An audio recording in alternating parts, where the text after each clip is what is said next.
मुरादाबाद के एसएसपी बबलू कुमार ने एसएसपी के रूप में साइबर क्राइम की रोकथाम के लिए कई बड़े काम किए, जिनके लिए वे जाने जाते थे। इसके अलावा ठाकुरद्वारा में मोबाइल फोन की दुकान में 25 लाख की लूट का खुलासा और मैनाठेर का एक ब्लाइंड मर्डर केस जिसका खुलासा भी उन्होंने किया।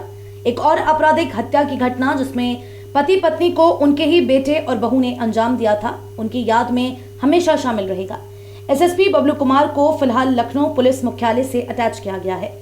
एसएसपी के रूप में उन्होंने साइबर क्राइम की रोकथाम के लिए कई बड़े काम किए हैं, जिनके लिए वे जाने जाते थे। इसके अलावा ठाकुरद्वारा में मोबाइल फोन की दुकान में 25 लाख रुपए की लूट का खुलासा और मैनाठेर का एक ब्लाइंड मर्डर केस जिसका खुलासा भी उन्होंने किया। इसके अलावा एक और बड़ी बात यह भी है कि उन्होंने पिछले दिनों हुए कुशांक मर्डर केस को उसके पिता और परिवार वालों के नजरिए से आरोपियों को गिरफ्तार करने के बाद जेल जरूर भिजवा दिया, लेकिन असली हत्यारे जो अब तक खुले में घूम रहे हैं, जिन्होंने कुशांक को शूट किया था, वे इन दोनों शूटर तक एसएसपी पहुंचने ही वाले थे, लेकिन उनका तबादला हो गया।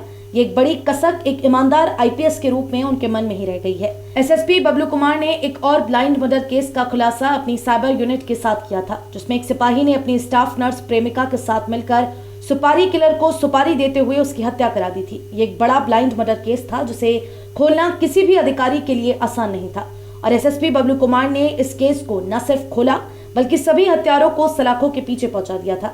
एसएसपी के रूप में उनकी याद हमेशा जनपद वासियों के मन में बसी रहेगी। एक और खास बात उनमें यह भी थी कि किसी भी क्राइम की बड़ी वारदात के बाद वे कुछ पत्रकारों के साथ उस क्राइम पर चर्चा किया करते थे। पत्रकारों को हमेशा ही वे साथ जोड़कर चलते थे। ये थी हमारे क्राइम रिपोर्टर खालिद खान की एक खास रिपोर्ट।